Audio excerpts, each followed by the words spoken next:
For the longest time, the toughest part of VGC wasn't figuring out your 6 Pokemon or clicking the right moves, it was getting your Pokemon on cartridge. Between RNG abuse, soft resetting, or attending obscure Japanese events, building a team was a long and arduous process. This is no longer the case. In Sword and Shield, almost any random Pokemon can be turned into a competitive behemoth. In this series, we aim to prove just that. Every week, we'll get 3 Pokemon from Wonder Trade. We'll put together a team from just our Wonder Traded Pokemon and take on the Battle Stadium ladder and online tournaments with the eventual goal of top cutting a VGC Regional Championship. Welcome to Wonder Trade Topping. Hello everyone, and welcome back to Wonder Trade Topping. This is episode 3. If you haven't watched the first couple episodes, you definitely should do that. I would highly recommend it. But last episode especially was a resounding success. We went 5-0 and moved all the way up from Pokeball rank to Great Ball rank with that undefeated record. And more importantly, we unlocked our first legendary Pokemon. Now, I did mention this in the first episode, but I feel like you do need to use legendary Pokemon to be competitively successful in VGC most of the time. There are some archetypes that don't really use them, such as maybe Dragapult Colossal can get by, but then you still really want the Urshifu. Something like Indeedee Hatterene can get by, but then you still really want things like Stakataka. And so rather than restricting ourselves to those very small number of teams that don't need these legendary Pokemon that we are very unlikely to get through Wonder Trade, I figured we should get one, but randomly. And so, without further ado, let me introduce you to the wheel. Alright, and here you can see the wheel that will decide the fate of our team. Now, this wheel has all of the legendary Pokemon that are VGC legal that you can obtain in Sword and Shield and their DLCs, except for the Ultra Beasts, which you need to unlock a bunch of other legendary Pokemon to actually be able to obtain. So for now, they will be off the wheel, I think, until we probably catch at least one of the birds and one of the Reggies, and then I'll consider adding them back on. But this only works because I have basically played none of the DLC. I have played through Isle of Armor. I've played through Crown Tundra enough to get access to the Calyrex forms, but that means that I've basically caught none of these, and going through Dynamax Adventures is basically randomly going to give us a legendary Pokemon that we can access. So the way this is going to work is, first off, I'm going to spin the wheel, and then if it lands on Dynamax Adventures, I will go through Dynamax Adventures and try to catch a VGC legal legendary. If it is not a VGC legal legendary, I will skip it and move on to another Dynamax Adventure. But if I don't catch it, go all the way through and actually KO the legendary, we'll just be using one of the other Pokemon that we caught along the Dynamax Adventures and add that to our pool instead. It's going to be really rough. On the other hand, if we roll one of the Overworld legendaries that I haven't caught, we'll just go catch it. Only one shot, no soft resetting. If it's one of the Pokemon that I have already caught, like Suicune, like Glastrier, and like Urshifu, then I will just take the one that I have in my box that I don't think I've actually competitively used before. Otherwise, I might just have to get one from a friend who hasn't competitively used one yet already. And so, with that in mind, let's spin the wheel. Let's see what we get. This is really big. So, I'm gonna give it a few clicks here, and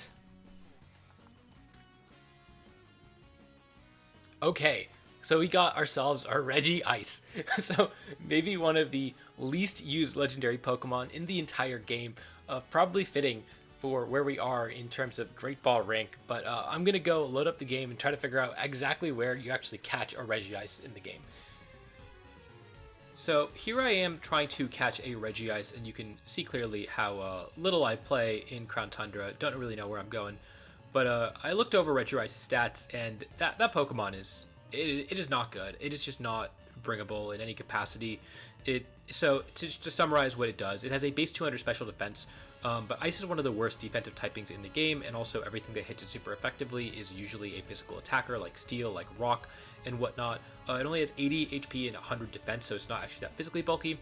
Only has 100 special attack and 50 speed, so it doesn't actually do that much damage. And in terms of its attack stat, it is only base 50, so like even though it has a pretty good physical move pool, it can't really do much there. Even though it has ways to set up like Curse, it doesn't do much there either. But it doesn't have any ways to set up a special attack either other than Charge Beam. Like it just really doesn't have support moves, even though it would be a great support Pokemon. And so I just can't see myself bringing it. I could not. I racked my brain and I could not find a single viable way of running this Pokemon.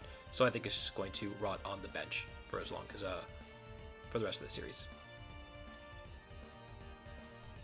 Okay, and so we might have low rolled just a little bit with our legendary Pokemon. Maybe the least competitively viable legendary Pokemon that you could pick out. But, that's okay. The entire point of the series was to build a team of Wonder Traded Pokemon. And so if we get good enough Pokemon this episode, we might not even have to use the Regice. Now, in particular, again, I'm still looking for that Fire type. I'm still looking for a bulkier Water type. I think Inteleon is going to get phased out pretty quickly if we get something else. And still looking for something like an Electric type to be able to hit opposing Water types other than just having Rillaboom to do so. And so if we get any of those things, I will be really excited. We do see that one of the Pokemon comes in a Dive Ball or a Wave Ball. I can't really tell them apart. And so I think one of them is going to be a Water type, so I'm looking forward to it. But first off, let's go with the Pokemon in the Ultra Ball. So obviously not a starter. I don't think starters can come in Ultra Balls. But we do see it is a Graveler. And so, Golem, not really a Pokemon. I'm sorry. Man, we keep getting these ground rock types. It's not, we have too many of them. We already have, honestly, we're not doing any better than Rhyperior. And this is just strictly inferior Rhyperior. I can't really think of anything it can do better. If it was like an Alolan Golem, it might be kind of cool. I also don't know if Golem is in the game. I feel like Alolan Golem might have seen some play if it was, and it just hasn't seen any play at all. So maybe just not in the game at all. Anyways, let's move on to the next Pokemon. This isn't a Pokeball, so again, crossing my fingers that it's a starter, in particular a Fire type starter, and that is okay. So, sometimes we're gonna get those weeks, I guess. That is a Weedle. All right. So we got one more Pokemon. I'm just not even gonna. This is what evolves into a Beedrill, and Beedrill, when it had a Mega Evolution, was pretty cool. When it doesn't have a Mega Evolution, obviously significantly worse. So just gonna pass on that. Maybe we can do something cool with Beedrill. I don't even know it's in the game. Again, I just haven't seen any. But the Dive Ball, that's gonna pay off, I think. Okay, that one paid off. Okay, so Eevee is incredible for us because Eevee can obviously evolve into 7 different Pokemon depending on what we need. Now, granted, once we evolve it, we can't go back to the Eevee, so we want to pick it pretty carefully. But there's a number of evolutions that are competitively viable. The most notable 3 being Umbreon, being Sylveon, and which one am I forgetting? So I guess it's just mostly Umbreon and Sylveon. So we're gonna have to pick carefully between those 2, I guess. But yeah, I guess let's look into the stats. I think the hidden ability matters a lot because we can't go back from a hidden ability, and I don't think that Umbreon really wants the hidden ability. It really wants that inner focus, so it can't get faked out. And so heading over to our battle box, we'll start with the Graveler. We'll look it over. It's from Let's Go Pokemon. Yeah, it doesn't have an ability, so it's not in the game, so we're just gonna move past it. Weedle is in the game, so apparently we could get the Beedrill, but do we want the Beedrill is the real question. Probably not. I mean, we'll see what we can do. But it's from Pokemon Go, so that's something for sure. And then the last Pokemon is the Eevee. It does have Runaway, which is its normal ability, so it can be converted to its hidden ability, which is pretty cool. So Sylveon with Hyper Voice and Pixelate is still on the table for sure, as is Umbreon if we want to play more defensively, but we only get to pick one. And that could really end up deciding the structure of our team and how it's going to look for the foreseeable future, because those are both very good Pokemon. I guess I will have to jump into team building. So overall, a little bit of a disappointing Wonder Trade session, but we can't get bangers every week. We got really lucky in the first week, and that is maybe set my expectations a little too high. But that being said, Eevee still a great pull. And we only need one more win to get another shot at a legendary. Our team is already looking pretty good. It looked very competent last episode, and so I'm hoping that this is enough to push us into Ultra Ball rank. All right, and so here's the team that we are going to be using this week. If it looks familiar, it's probably because it is the exact same team that we used last week with one small change. The Inteleon is now an Umbreon. Now, that's because if you look at our pulls, there were no VGC legal Pokemon except for the Eevee. Of course, the Regice is also VGC legal, but like I mentioned, it is just not a viable Pokemon in any capacity. It gets no moves that are even remotely usable. And so, with that in mind, I decided to run basically the same thing. To give you a quick recap of how the team operates, the Sirfetch'd and the Rhyperior are the two primary Dynamax Pokemon. The Rhyperior gets to click Max Knuckle and also gets to click either Max Quake or Max Rockfall to boost its special defense, while the Sirfetch'd is immune to Intimidate and also has a powerful Max Knuckle that hits through Ghost types with Scrappy. It also has Max Airstream, so we can go a little faster, and Knockoff is also really valuable against Eviolite Pokemon that need their items. The Mamoswine and Rillaboom are primarily endgame Pokemon. They have priority moves that do a lot of damage to Pokemon that have been weakened by our primary Dynamaxes, and also both benefit from the Max Knuckle boosts that Sirfetch'd and Rhyperior are able to give it. Now, granted, Rhyperior and Sirfetch'd are both quite slow, and so in order to get some sort of speed control, we needed the Gengar to have Trick Room and, of course, a Focus Sash to be able to set up Trick Room. And this is primarily enabled by the Fake Out from Rillaboom because we don't have any sort of redirection on the team.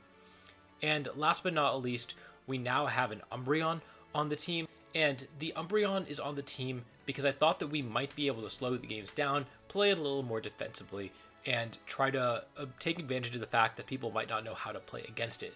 Now, Umbreon is primarily a Pokemon that is meant to punish board presence in VGC, and that is obviously really important in a Dynamax format. If your opponent tries to Dynamax in front of Umbreon and doesn't KO it, their Dynamax is probably wasted because Snarl is going to lower their special attack, or Yawn is going to force them to switch out, and Moonlight is also going to soak up damage. If they start boosting their attack stat, Foul Play is also a great punish to that as well. And so with that, it also has other moves like Taunt and like Helping Hand that can also play a really strong supportive option.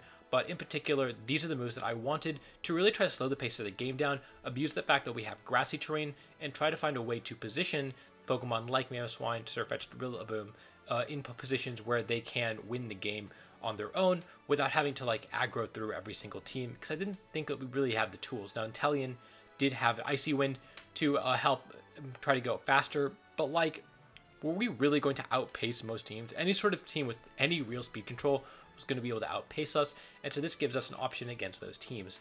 Now, it also does kind of leave us slightly worse defensively, ironically, in terms of defensive typing. We don't have a water type on the team anymore, and so that means we only have one water resist, which is Rillaboom, one ice resist, which is the no ice resist. Excuse me. We have no ice resist on the team anymore. And so that's kind of going to be maybe a little more problematic, but it's going to let us play defensively because of Snarl and Yawn, forcing our opponents to switch, and hopefully we can outplay our opponents despite the now lack of a water type, because really Inteleon was pretty frail anyways. It wasn't going to take those hits very effectively. And, hopefully we get something like an Incineroar that we can slot in over the slot, although Umbreon is still a very good VGC Pokemon.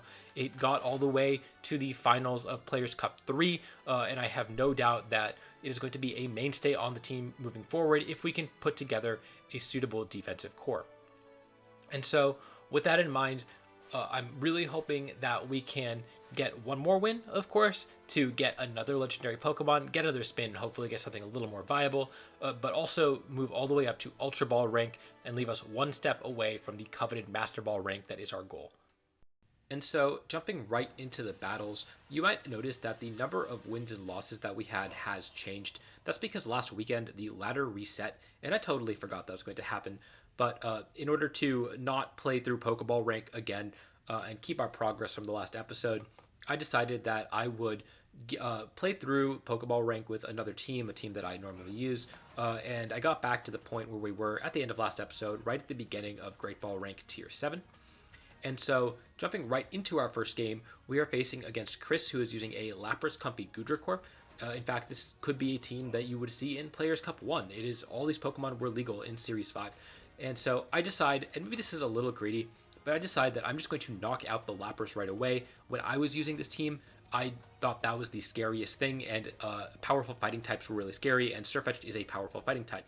And so I lead the Sirfetch'd and Rillaboom into the Incineroar and the Comfy. and I didn't expect the Incineroar lead, but it does intimidate my Rillaboom. It doesn't intimidate Sirfetch'd because of the Scrappy ability, and so I decide, I should have probably knocked out the Comfy. I should have said they are going to try to click Trick Room, and I don't want Trick Room from going up. But I figured Trick Room wasn't the worst thing for our team, and so instead I immediately tried to target down the Incineroar with a Max Knuckle. Thankfully, they actually fake out the Sirfetch'd and not the Rillaboom, which didn't go for its fake out of its own. And so instead, I go for a Max Knuckle.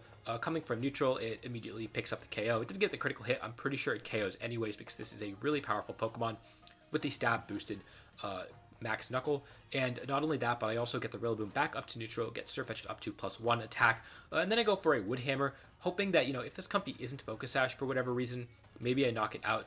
But even the neutral Wood Hammer didn't get the KO, letting it set up Trick Room pretty freely. And this is a little awkward now because I assume that if they're setting up Trick Room, their Lapras is a little slower, probably bulkier, maybe has the ability to live these attacks. But of course, it was always going to be weakness policy on this team, even though my version actually was weakness policy Gudra. For some reason, people seem to have changed that. I think weakness policy Gudra is still better.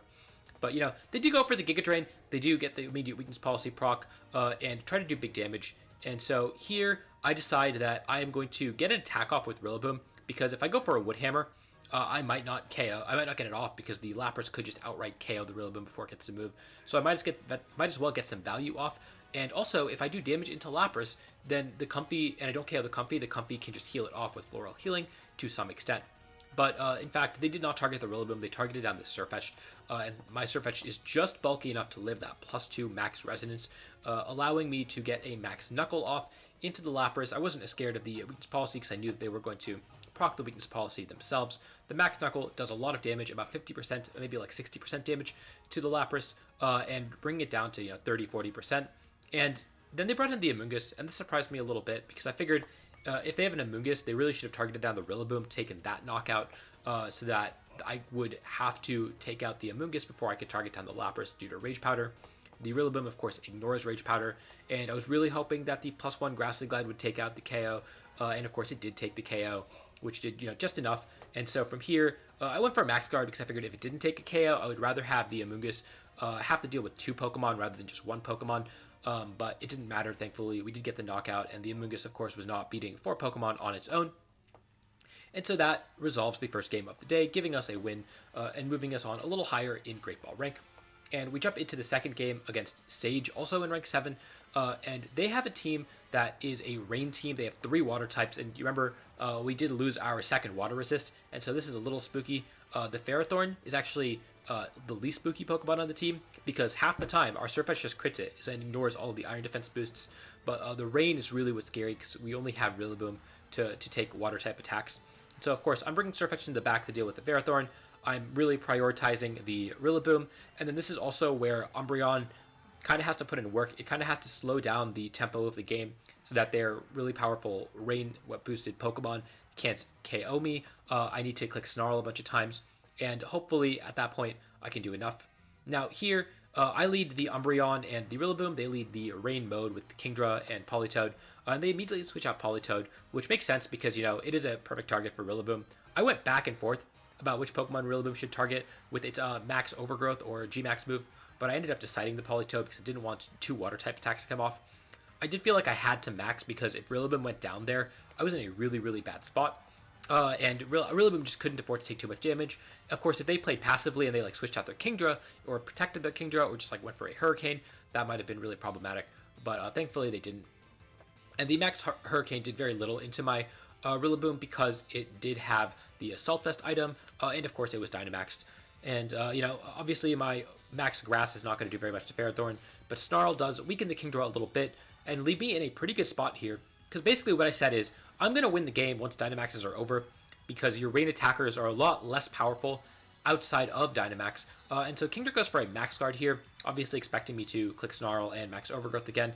And they were correct about the Max Overgrowth or G-Max move, but I did click Yawn into the Umbreon. The Umbreon clicked Yawn into the Ferrothorn. And this is because I figured it was going to click Iron Defense here, and I didn't want it to get too annoying, because if it just got to spam body presses, it was going to do a lot of damage, and I had to wait until the end game to KO it. And then you can see, they did click Leech Seed, and so there's a full minute of recovery moves that goes on. So everything's HP is going to change at the end of every turn because of Grassy Terrain, Leech Seed, leftovers, and whatnot. But I ended up switching at the Umbreon. I didn't want it to take too much damage from Leech Seed, and I figured they'd have to switch out the Ferrothorn anyways. And so I go into Gengar, and then they go for another Max Hurricane. No big deal there. Again, I tanked that pretty well, especially since the Kingdra was at -1 special attack. Kingdra does reveal Life Orb again, and I go for another G-Max Drum Solo. I finally remembered the name of that. Doing a decent amount of damage to Kingdra, doing like 70%. Dropping it down into Grassy Glide range for sure. And the Ferrothorn does go for Iron Defense, so I guess it says, I will take the sleep, and I'm just going to tank out whatever you could do. And take the Leech Seed recovery. Of course, I did switch out, so it doesn't get the Leech Seed recovery, and that's why switching out was really valuable there.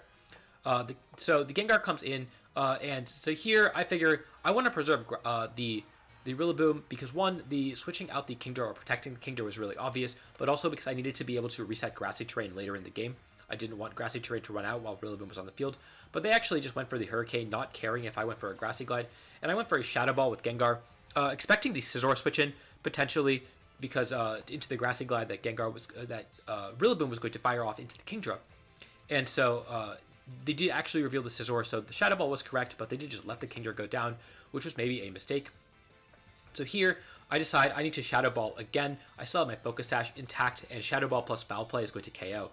But they do go for a U-turn, which Umbreon just barely survives, but does mean that they are going to live to fight another day. And that's really important for them because the Scizor is really their win condition here. It's really hard for Rillaboom to take it out, for Surfetch to take it out, and the Foul Play does very little because the Politoed is, of course, a very bulky Pokemon with a very low attack stat. Now, the Ferrothorn does get the one-turn sleep and gets another Leech Seed off. I thought that a Body Press might have been a lot stronger there because it would have KO'd the Umbreon, but I guess they expected the U-turn to KO. Notably, the Rain ends there, and also the Grassy Terrain ends there. And so here, they switch out the Ferrothorn. Again, a little bit of a questionable play. Maybe they were afraid of like a Will-O-Wisp or maybe another Yawn. But here, I just go for Hypnosis into the Politoed. I figured that the Politoed is the thing that... I thought the Politoed was the thing that was going to switch out into the Scizor. But instead, they do not. And then I go for Yawn into Ferrothorn, just guaranteeing that I'm going to put something to sleep. But instead, they actually switch out the Ferrothorn. I get really strange. And then I got to pin the Scizor in that position because either if they go for a Bullet Punch to KO the Gengar, then I would have gotten a Foul Play off to KO it, and otherwise I get a Shadow Ball off to KO it, and otherwise I double the slot, and I think the Ferrothorn goes down to that. But they, in fact, do not click Bullet Punch. The Politoed did very little outside of Rain. And so here, I click Hypnosis into the Ferrothorn. I decide that if it does start going for Iron Defenses, I would have as many shots as possible to crit with my Surfetch because it is only a 50% chance. But and I also don't want to let it potentially get burned from the Scald. But of course, I get the Cursed Body when Gengar faints, which means that I didn't have to worry about that. If you watched my XDL match, you saw how crazy Cursed Body is and how many times it can proc. Such a great ability. And I also go for the Moonlight. And so now that the Ferrothorn is asleep because I hit my Hypnosis and the Cursed Body procced, pretty series of unlikely events, even though I was in a pretty safe position anyways, I can bring my Surfetch in safely. They also didn't go for the Iron Defense, so I get to always close combat and always knock out this Ferrothorn. Although, as it turned out, I did get the critical hit on the first try, so it really didn't even matter that much. And the Politoed protected, which, it was never the target, but, fair play to them. They did need to do whatever they could to try to win the game. But it was not in the cards because the Rillaboom was always going to take care of the Politoed in the late game. I did preserve that one. And we get our second win of the day. And so that jumps us up into Great Ball Tier 8. So, one step closer to that coveted Ultra Ball rank, and then, of course, that is a hop, skip, and a jump away from Master Ball rank. And so, jumping into our third game of the day, we see we're facing Vex in rank 8, Vex without an X. And they have a Sock on the team. The rest of the team is pretty standard, Metafini, Regieleki, Dragapult are both pretty all common Pokemon in VGC and all common cores in VGC. But the Sock has seen fringe VGC play in previous generations because of Sturdy. That on its own makes it somewhat viable because it gets to live a random attack and also keep its item. And it also has a pretty good attack stat, but I wasn't really sure what it was going to do on this team other than have the Sturdy ability. Regardless, I decided that I need to get a Trick Room up here, and so I lead Gengar, and I also lead Umbreon, just to threaten the potential Dragapult or the potential Metagross. Either way, it was going to be under fire, but, I didn't maybe give the Sock as much respect as I should have, because Umbreon is obviously really bad into fighting types, and they do end up leading the Sock along with the Metagross, and so the Metagross is under fire from my two Pokemon, but the Sock is really not pressured at all. But regardless, I decide my game plan is the same, set up Rhyperior in the late game so that I can clean up. None of their pastor Pokemon can do much into Rhyperior, and they do click Close Combat into Umbreon, which thankfully I live like with 25% health. It only did like 75, and it lowers their defenses, so it might be in range for like a Shadow Ball or a Sludge Bomb from Gengar. And they go for a Max Quake into the Gengar, so thankfully they didn't actually double up on the Umbreon. If they did, I would have lost that, and honestly, I actually wouldn't have been in a bad spot because I would have gotten Trick Room up with a Trick Room Sweeper. But instead, the Gengar sticks around, gets its Focus Sash. They get special defense boosts, but the Sawk is already at -1 special defense, and the way I was going to KO this Metagross was either with a Foul Play or with a Max Quake with the Rhyperior. And I also get a Yawn off into Metagross, so really punishing their early Dynamax, which is really what Umbreon is meant to do. If your opponent plays aggressively, you get to Yawn them and really punish that. And then I switch out the Gengar. I figure, they don't have a lot of plays, but they could go for another Max Quake. They could really click any number of buttons, but the Rillaboom is going to be better in Trick Room. I don't want to risk the Rhyperior taking damage. I also go for a Moonlight because I know that after a Moonlight, I will live another close combat, and they actually end up going for a Max Knuckle into Umbreon, so that's a little bit of a weaker attack, but it does boost their attack stat for Sawk, and of course they didn't switch out, so they are going to sleep at the end of this turn, but because I went for Moonlight, I did live the attack, and the Sawk gets the attack boost, which is really scary, and it goes for an Ice Punch, and if you remember during the team building section, I did point out that I don't have any Ice Resists on the team anymore. And so Ice Punch was a really safe play from them. It hit everything at worst neutrally, and they did get to +1 attack, so it was going to do a lot of damage. But it does give me the free switch into Rhyperior, which is what I was really looking for, because now I get to Dynamax it really freely and do a lot of damage. Also, the Metagross went to sleep last turn, and so I just got to ignore it and Max Knuckle the Sawk, doing big damage into that Pokemon, bringing it all the way down to its its Sturdy ability. And, of course, the Sawk did have a -1 defense because of the close combat that it clicked, and then it reveals a berry, and I was really scared this was going to be like a Citrus Berry, but instead it's a Salac Berry, so that's kind of a cool use of the Sturdy ability. But instead, it goes for, I go for a Foul Play into it now that it is faster. It was already faster than the Umbreon, but, really not underspeeding anything in Trick Room. And so I get the Foul Play off. The Metagross loses its last turn of Dynamax with +1 attack and +1 special defense, and staying asleep. And that just leaves it as Umbreon fodder because now that it's not Dynamaxed, I don't have to worry about a potential weakness policy. I am guaranteed to KO it with a Foul Play, and they have to switch it out if they want to keep it alive because I also can't get Faked Out. And so Rhyperior goes for a Max Rock Ball. Because I was a +1 attack, I was confident this would KO the Incineroar, and they never run the Chardy Berry. They sometimes run the Shucka Berry, so I figured that was safer than clicking a Max Quake.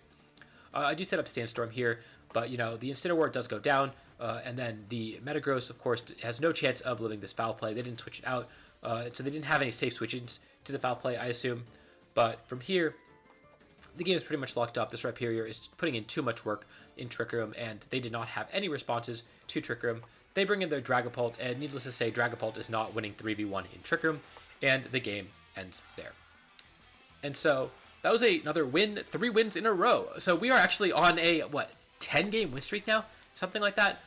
From 5 wins from last week. I did actually look at what this Sawk was trying to do, and apparently it had Coaching. So its goal was to go down to its Sturdy ability, get the Salac Berry, and then click Coaching. So that's kind of a cool idea, but obviously not the best execution because they kind of just lost if I click Trick Room. And so our 4th match of the day is against Detox, and this is a hard Trick Room team, multiple Trick Room setters, Hatterene, Mimikyu, and Dusclops, and then of course Trick Room abusers like Lurantis, Hatterene, and mostly actually those two, yeah.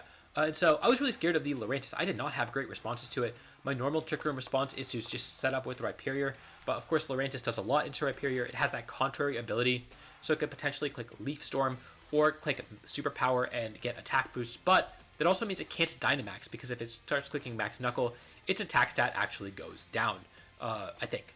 So I'm not sure if Dynamax overwrites that, actually. But, that's as far as I know how it works, so I wasn't too worried about it Dynamaxing.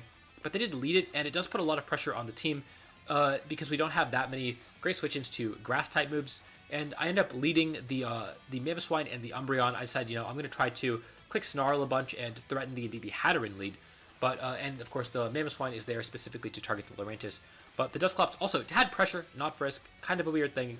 Keep seeing that in low tier ladder. But I went for the immediate KO onto the Lurantis and, of course, the Alas, which kind of got me and made it so that the Lurantis was still at full health.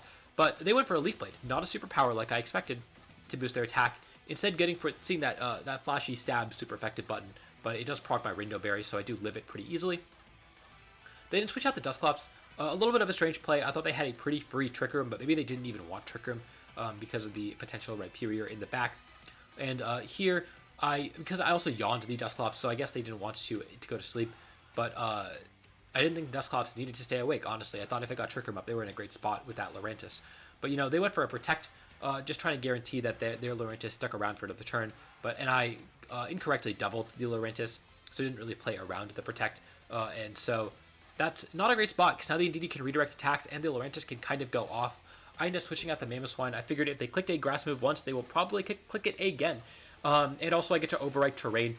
But obviously, again, a superpower here is so punishing. I don't have anything that can stop the Lurantis from getting to +1, +2, +3 attack, +3 defense. I don't have great ways to KO it if it gets to those boosted levels of defense, because all my Pokemon are physical attackers. And in fact, I do go for a Snarl here. I figure if they have Leaf Blade, they don't have Leaf Storm. I don't have to worry about boosting a special attack. But, maybe I'll start clicking Yawn instead. Thankfully, they do go for a Leaf Blade, not a superpower. And so the Indeedee goes for a helping hand now with the Rillaboom on the field. And I was kind of expecting to another Follow Me, but I end up going for U-Turn. I guess they expected a Fake Out maybe, but I go for U-Turn and get big damage onto the Lurantis and switch into my Mamoswine again. This time I did expect I don't actually know what I expected here. But the Snarl comes off and, does some more damage. We're just kind of playing very defensively, hoping that we can find a position where the Indeedee is off the field. But I think I was really supposed to be clicking Yawn and forcing that Indeedee out so that I could actually get attacks off into Lurantis, because that was the threat. But instead, they finally go for the superpower. It does a lot of damage to the Umbreon. But the Umbreon thankfully does survive. It is super, super bulky. And here I click Protect with Mamoswine. I'm really afraid of the superpower into that slot. And I click Yawn. Finally, I decide that, if I can force this Indeedee out, or if I can, if nothing else, if I don't force the Indeedee out, then they have a sleeping Pokemon and a Lurantis on the field, and that's not the worst, even if they take the 2 KOs. But they do end up switching it out after they attack into the Protect, so that's good. Because now there is very little they can do to stop me from just targeting the Lurantis. But this time I catch on. They are going to Protect. Of course they're going to Protect. What else would they do? And so while the Icicle Crash does go into the Lurantis, I also decided I was going to foul play the potential Dusclops switch in, because that is their only way of protecting the Lurantis, is calling the Ally Switch correctly. Again, of course, maybe I didn't respect it enough because they did actually go for the Ally Switch. I also had to stop them from going for the Trick Room play here, because that would have been really bad too. And so I go for an Icicle Crash into what was the Lurantis is now the Dusclops, because they had just protected. I figured that would just KO.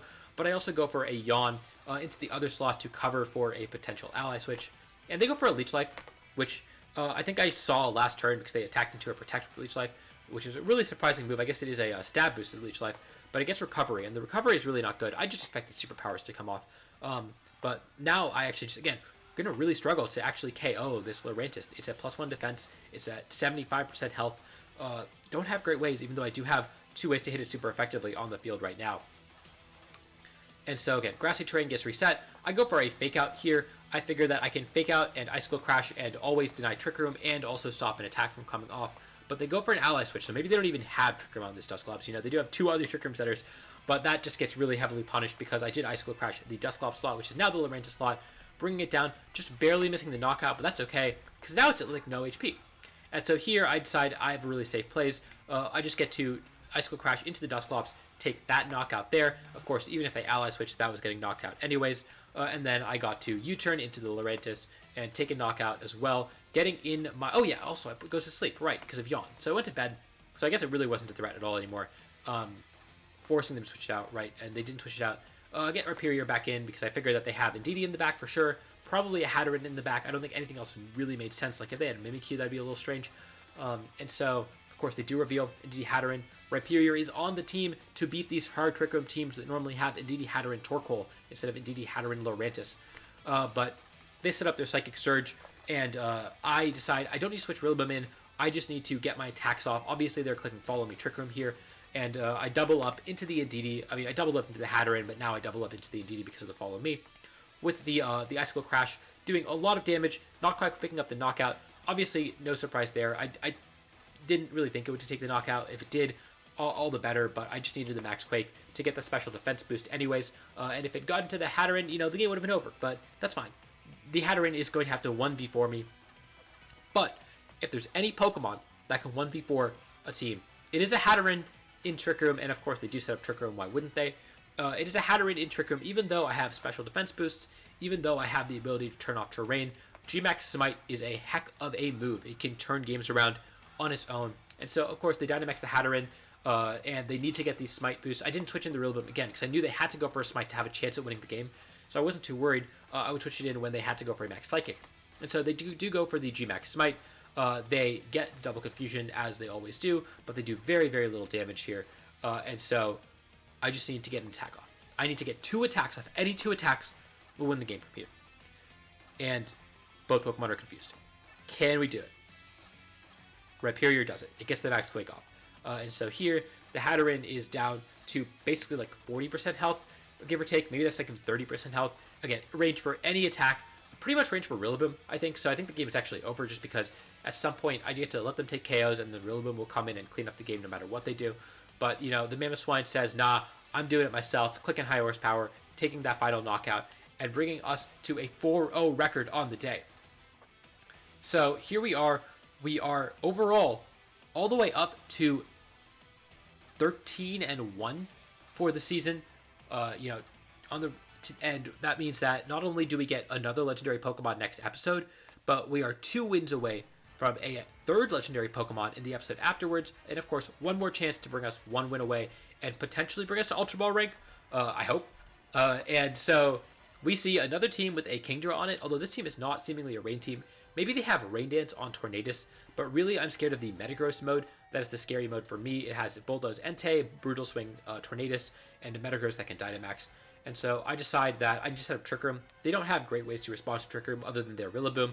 And, you know, like getting Steel Spikes is also obviously a little annoying, but I think I can power through that. Even if they get some Steel Spikes off with my Rhyperior, it's just going to do too much damage. And also, of course, I have the Umbreon, which can potentially stall it out. I don't even know if I brought the Umbreon. I forget already. And so, off the bat, we do see that I'm leading the Rillaboom and the Gengar just in order to guarantee that I get Trick Room up, and they lead the Kingdra and Tornadus.